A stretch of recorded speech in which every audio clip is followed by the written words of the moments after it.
Bonsoir à tous, ravi de vous retrouver pour un nouveau JT sur Monaco Info. Voici les titres de votre journal. Faire de bonnes affaires de manière solidaire, la grande braderie de la Croix-Rouge monégasque a lieu ce week-end en Principauté. Nous en parlerons dans quelques instants avec le secrétaire général de la Croix-Rouge monégasque, Frédéric Platini. Les plus belles séquences sportives récompensées à Sportel Awards, l'événement a rassemblé de nombreuses personnalités du monde du sport, des grands noms qui ont marqué leur discipline. Nous recevrons d'ailleurs l'ancien champion du monde du 400 mètres haies et désormais consultant pour France Télévisions, Stéphane Diagana. J-1 avant de connaître le parcours du Tour de France 2024, on sait déjà que la dernière étape partira de Monaco pour un contre-la-montre final. Nous l'avons testé en compagnie du coureur cycliste monégasque Antoine Berlin. Et puis à la fin de ce journal, nous reviendrons sur le concert hommage à Rachmaninoff donné par l'Orchestre Philharmonique de Monte-Carlo sous la direction de Thomas Netopil. Avant de développer ces titres, un dernier hommage a été rendu ce matin en la cathédrale de Monaco à André Garino, disparu le 20 octobre dernier.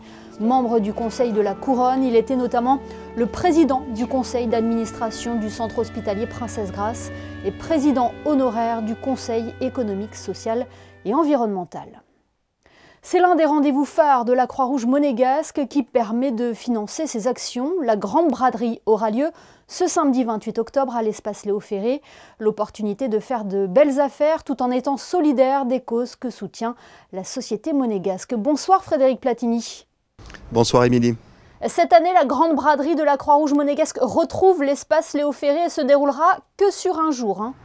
Exactement, en 2021 et 2022, on l'avait fait sur 2 jours au chapiteau et on revient avec beaucoup de plaisir à l'espace Léo Ferré. C'est un événement phare pour la Croix-Rouge, un événement fédérateur? C'est un événement fédérateur pour nos bénévoles et aussi un événement qui nous permet de récolter des fonds qui sont essentiels à nos actions. Oui, cette braderie, grande braderie, sera ponctuée notamment par une tombola et des ateliers jeunesse. Alors les ateliers jeunesse, ça fait plusieurs années que nous les organisons. Ça permet aux familles de faire leurs courses et de nous laisser leurs enfants. Et Tombola, on a toujours tout le contexte monégasque qui nous fait des dons qui peuvent être utilisés pour la Tombola. La grande braderie ouvrira ses portes à 9 h. Une longue file d'attente se forme toujours quelques minutes avant. Comment expliquer ce succès, Frédéric Platini ? C'est un événement populaire, ça veut dire qu'on a déjà 600 bénévoles à la Croix-Rouge, toutes les familles sont informées, donc je dirais que tout Monaco et les communes limitrophes savent qu'on arrive pour la grande braderie avec des articles de luxe, des articles normaux je dirais, donc tout le monde veut en profiter. Et chaque année, c'est à peu près 3000 personnes qui y participent. Est-ce qu'il y a eu un bilan sur les dons récoltés lors de la grande braderie l'an dernier ? L'année dernière, on est arrivé à récolter à peu près 80 000 € et 100 000 € en 2021. Donc on espère arriver au moins à ce niveau-là pour l'édition 2023. Et on le précise, l'ensemble des profits réalisés lors de cette journée sera reversé intégralement à la Croix-Rouge monégasque. Intégralement à la Croix-Rouge et à nos actions. Et quelles sont les actions qui vous mobilisent le plus en ce moment ? Les actions sur la partie migration, c'est très prenant pour la Croix-Rouge aujourd'hui, notamment les mineurs isolés. Beaucoup d'arrivées aussi bien en France qu'en Italie, beaucoup d'actions de la Croix-Rouge monégasque. L'Ukraine continue, bien évidemment. Et puis il y a, je dirais, toutes les catastrophes, que ce soit le Maroc, que ce soit la Libye et maintenant la crise entre Israël et la Palestine. Je pense qu'on a une activité internationale très chargée ces derniers temps. Actualité nationale également qui mobilise de nombreux bénévoles. Ils sont plus de 600 à la Croix-Rouge monégasque. C'est impressionnant pour un si petit territoire. Oui, on est pratiquement les recordman des pays et des sociétés nationales en termes d'habitants et de bénévoles mobilisés. Et il est important de leur rendre hommage. C'est la preuve aussi que Monaco est un État solidaire, Frédéric Platini. Oui, tout à fait. On le voit aussi bien au niveau des dons récoltés quand on fait des appels aux dons, qu'au niveau des bénévoles qui s'engagent à nos côtés. Et la braderie, elle est rendue possible grâce aux bénévoles du vestiaire. C'est les bénévoles du service social qui trient toute l'année les vêtements et les dons qui nous sont donnés, physiques qui nous sont donnés par nos donateurs. On rappelle donc la date de la grande braderie de la Croix-Rouge monégasque ce samedi 28 octobre à partir de 9 h à l'espace Léo Ferré. Merci beaucoup Frédéric Platini d'avoir été notre invité ce soir. Merci Émilie, merci beaucoup. Le Sportel Awards s'est clôturé lundi soir en récompensant les meilleures séquences sportives de l'année. Mais au-delà de la cérémonie, l'événement aura rassemblé de nombreuses personnalités du monde du sport qui auront pu échanger sur leur discipline. Frédéric Elion a pu s'entretenir avec plusieurs d'entre eux. Regardez. Il n'y a qu'à Sportel que les Harlem Globetrotters peuvent croiser un champion du monde de football ou qu'une double championne olympique de patinage artistique peut échanger avec un athlète ou skieur médaillé mondial. Sportel Monaco est une occasion pour les journalistes de rencontrer de grands sportifs toujours en activité ou retraités et passer de l'autre côté de l'écran en tant que consultant. À l'image de Yoann Huget, multiple champion de France de rugby avec le Stade Toulousain, qui analyse les matchs de la Coupe du Monde de rugby pour TF1. Avec la Coupe du Monde qui arrivait en France, je voulais y prendre part, mais pas sur le terrain, donc c'est difficile. Et TF1 m'a donné l'opportunité de pouvoir m'exprimer, d'aller à l'encontre des joueurs, d'avoir des petits magazines à l'intérieur, une petite chronique, donc c'était extrêmement enrichissant pour moi. Et la radio également, donc aujourd'hui je peux dire que je suis pleinement consultant. On essaie de transmettre du plaisir et de transmettre ce petit quart d'heure de rencontre avec un joueur pour le faire découvrir au maximum au grand public. Donc sincèrement c'était du plaisir et beaucoup de travail aussi. Ces échanges avec les champions permettent aussi de débriefer la saison et évoquer les perspectives pour la suite. Licencié à l'AS Monaco Athlétisme, Théo Andan a vécu une saison 2023 exceptionnelle, avec notamment un titre de champion de France du 400 mètres et une médaille d'argent sur le relais 4x400 au championnat du monde. J'ai toujours des ambitions assez élevées. Après, justement, les réaliser, c'est autre chose. Et l'avoir fait, franchement, quand je repense à cette année, c'est vrai qu'elle est complètement folle. Il me manque un petit truc, il me manque les minima olympiques, mais j'en suis pas très loin. On essaye là d'organiser un stage en Australie, en Nouvelle-Zélande, pour pouvoir faire des compétitions au mois de mars et au mois de février-mars, afin d'essayer de décrocher ces minima. Après moi, j'ai déjà fait les minima pour les championnats d'Europe qui seront à Rome au début juin. Donc si la fédération me sélectionne, mon objectif, ça sera d'essayer de faire un podium en individuel là-bas. Je pense que j'en suis capable. L'aspect mental est primordial pour performer au plus haut niveau. Véritable icône dans les années 80, la patineuse Katharina Witt a évoqué la pression que les athlètes ont ou avaient à l'époque sur les épaules. It was a tough time too, you know, that time was the Cold War time. There was a different kind of pressure coming from East Germany. There was this extra pressure, you know, you have to win because you have to come home with the gold medal. Otherwise, you know, they say, God, we pay for your training, so you have to pay back with medals. So there was a different kind of pressure. In my time, it was almost straight through titles, and the truth is the times I was only second was good because that helped me knowing, okay, you know, you can't always win. What do you have to do better the next time so you win again? La double championne olympique a également reçu hier soir le prix de la légende Sportel Awards. D'autres récompenses ont été décernées, avec entre autres le prix du documentaire Peace and Sport, du meilleur ralenti ou de l'innovation. Merci. Et parmi les autres personnalités présentes à Sportel Awards, le champion du monde du 400 mètres haies en 1997 et aujourd'hui consultant pour France Télévisions. Bonsoir Stéphane Diagana. Bonsoir. Merci d'être notre invité ce soir sur Monaco Info. Vous êtes pour ainsi dire venu en voisin, hein? Exactement, pas très loin, mais voilà, de l'autre côté du Var, avance exactement. Voilà. Et Monaco a une place particulière dans votre vie? Oui, forcément, en fait, ça a été le premier grand meeting pour moi, le meeting Hercules, après les JO de 92. Donc pour vous dire que ça date, directement, il y avait eu un avion qui avait été affrété des Jeux de Barcelone pour aller à Hercules, au meeting Hercules. Ça a été une grande découverte pour moi et un très bon souvenir. Oui, c'est lors du meeting Hercules que vous avez signé l'un des meilleurs temps de votre carrière également, je crois. Oui, exactement. Ça a été aussi en retour de championnat du monde, juste après le titre mondial en 1997.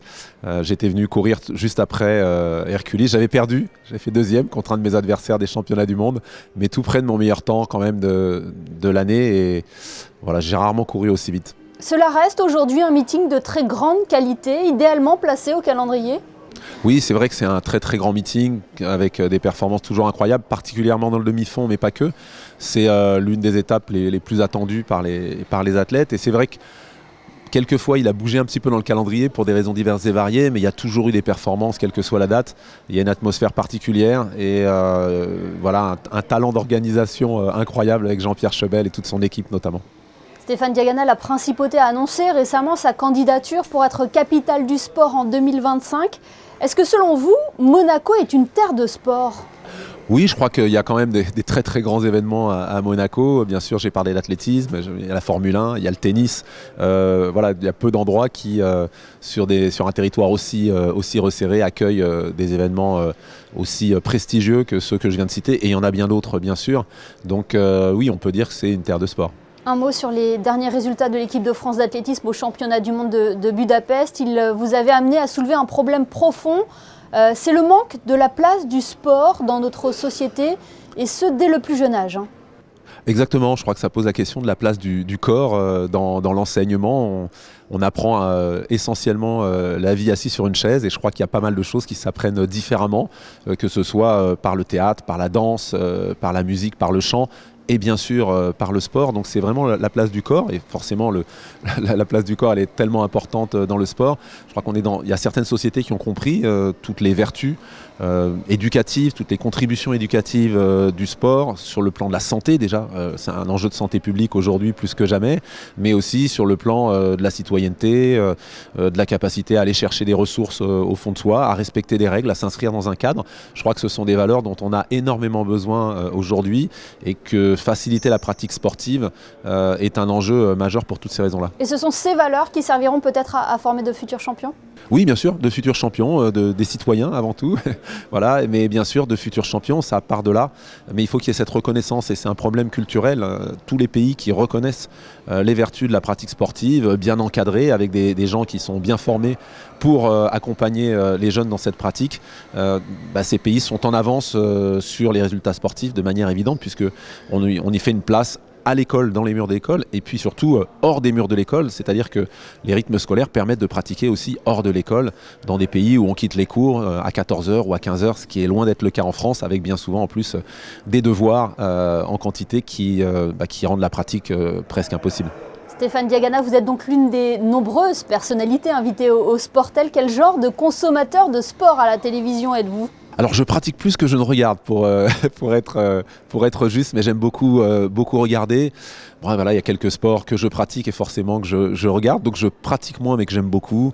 Je regarde pas mal le tennis, je regarde le cyclisme, en particulier le Tour de France, parce que voilà, je fais beaucoup de vélo, mais aussi le football, le rugby forcément, quand il y a des matchs de la qualité comme on a pu voir notamment lors des quarts de finale, même si la France a perdu, ça reste du sport vraiment avec des émotions à un très haut niveau.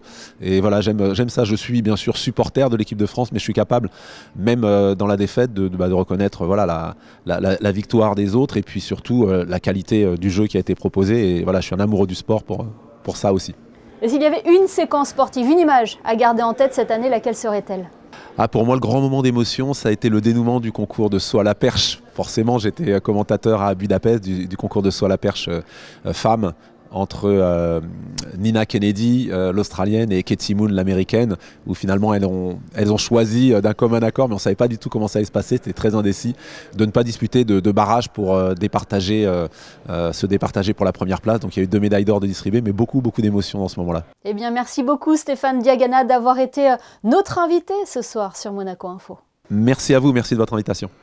J-1 avant la présentation officielle du parcours du Tour de France 2024. On sait déjà que le départ de la 111e édition sera donné depuis Florence en Italie. Et pour la première fois depuis 1989, la grande boucle se refermera sur un chrono, un contre-la-montre individuel de 35 km entre Monaco et Nice qui aura lieu le 21 juillet prochain. Christophe Pacaud a décidé de monter sur le vélo pour tester cette dernière étape aux côtés de 2 coureurs cyclistes, dont le monégasque Antoine Berlin. Un moyen de vivre et découvrir ce que le peloton affrontera le jour J. Bonjour à tous. Vous avez vu, j'ai mis les lunettes, j'ai mis le vélo, il y a les coureurs. Là, c'est notre histoire. On va parler de l'arrivée du Tour de France 2024 Monaco jusqu'à Nice, 35 km. C'est un beau cadeau pour la Principauté. Oui, c'est historique parce que d'habitude le Tour de France arrive à Paris. Exceptionnellement, cette année, ce ne sera pas possible. Donc, quoi de mieux qu'une arrivée Monaco-Nice. Vous savez quoi, on va se retrouver sur la ligne de départ. Oui, ligne de départ de cette étape qui va tous nous animer au mois de juillet ici à Monaco, à l'occasion de la toute dernière, l'ultime étape. Ce sera un contre-la-montre de 35 km entre Monaco et Nice. Allez, c'est parti.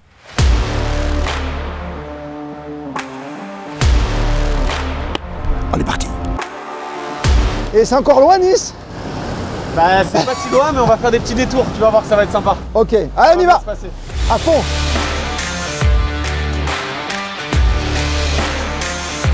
C'est la première grande montée. C'est la première grande, je sais pas, mais c'est la première montée en tout cas, ça c'est sûr. Oh, aïe, aïe, aïe, aïe, aïe, aïe, aïe. Mont des Mules, les gars, hein. Hop, hop, hop, hop, hop. Ici, donc en fait, on est dans le Mont des Mules. C'est 3 km à 6% environ. Et ce qui est sûr, c'est que les meilleurs, ils vont le monter sur le gros plateau.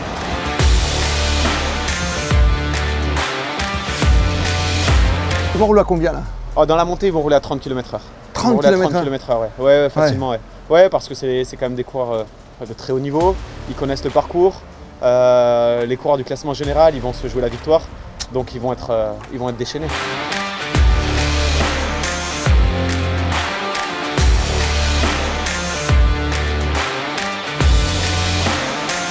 Waouh, c'est violent là. Hein.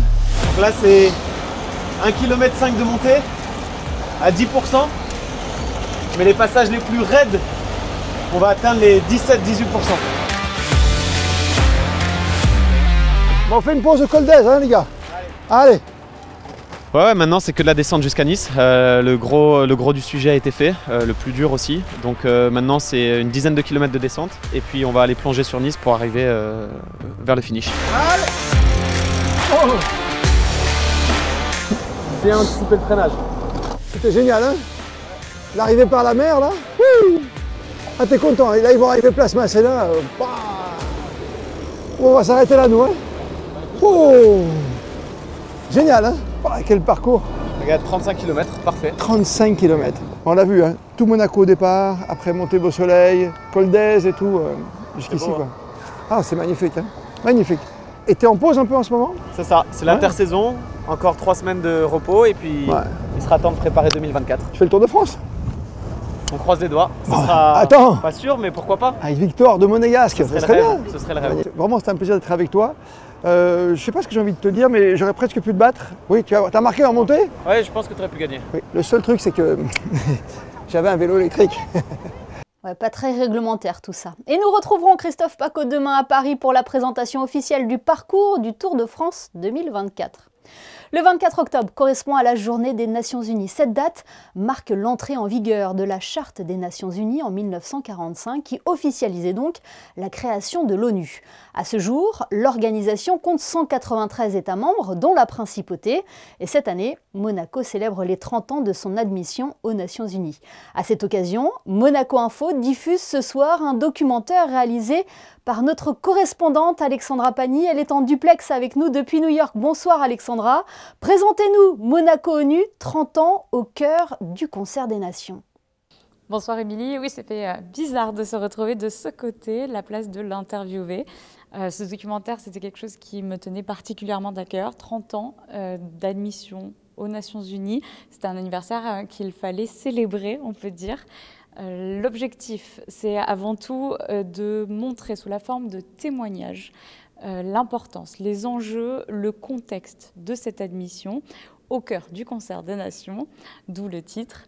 On y retrouve bien entendu les personnalités qui ont œuvré dès le 28 mai 1993 et même avant cela, mais également ceux qui ont participé à la politique internationale de la Principauté durant 30 ans. On retrouvera donc dans le documentaire le prince souverain, la princesse Stéphanie qui est ambassadrice ONU-SIDA, mais également les ambassadeurs auprès des Nations Unies à New York, ceux auprès de l'Office des Nations Unies à Genève et également vous retrouverez des visages onusiens pour avoir quand même une vision extérieure à la principauté de notre présence ici au sein des Nations Unies. Et comment avez-vous travaillé sur ce documentaire, Alexandra ? Oui, vous connaissez mon amour pour les archives et j'ai été servie. J'ai passé plusieurs mois à me plonger dans les archives ici, aux Nations Unies qui m'ont gentiment ouvert leurs portes, mais également à la mission permanente de Monaco à New York et aux archives du Palais Princier. J'ai pu donc regrouper plusieurs vieilles photos, des anciens documents, mais aussi des centaines d'heures de réunions de VHS, de DVD, et oui, des supports qu'on n'a plus l'habitude de voir, pour pouvoir vous résumer tout ça en 28 minutes. L'important, je le rappelle, c'était de rendre tout cela accessible au large public. Et j'espère que c'est réussi. Merci Alexandra. Monaco ONU, 30 ans au cœur du concert des nations est donc à découvrir ce soir sur Monaco Info. Musique à présent avec l'hommage à Rachmaninov qui se poursuit à l'auditorium René III. L'orchestre philharmonique de Monte-Carlo accueillit dimanche le pianiste virtuose Francesco Piemontesi. José Sacré revient sur cette soirée d'exception, un reportage réalisé avec Alban Gingembre et Louis Borgia.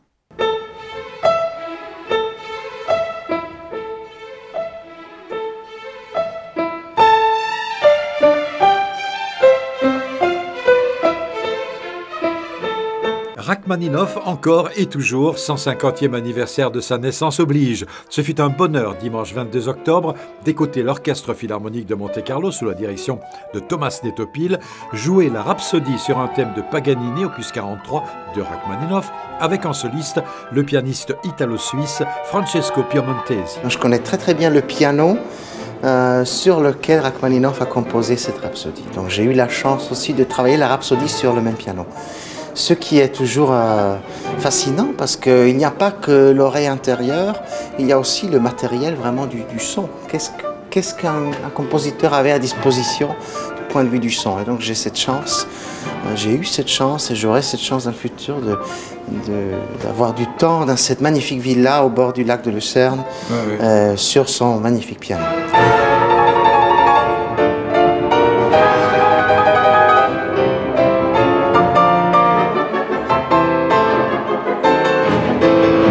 Comme l'a écrit Pierre Cadar, il y a dans cette œuvre une invention continuelle qui joue très habilement sur des climats changeants, tour à tour graves et virtuoses. Vous aimez la virtuosité? J'aime la virtuosité quand elle est au service de la musique. J'aime pas la virtuosité quand elle est pour elle-même, gratuite. Ça marche pas du tout. Par contre, s'il y a une œuvre où on peut vraiment s'exprimer au point de vue technique, humain, musical, on peut vraiment faire ressortir tous les caractères, les émotions, et comme ça, j'aime beaucoup.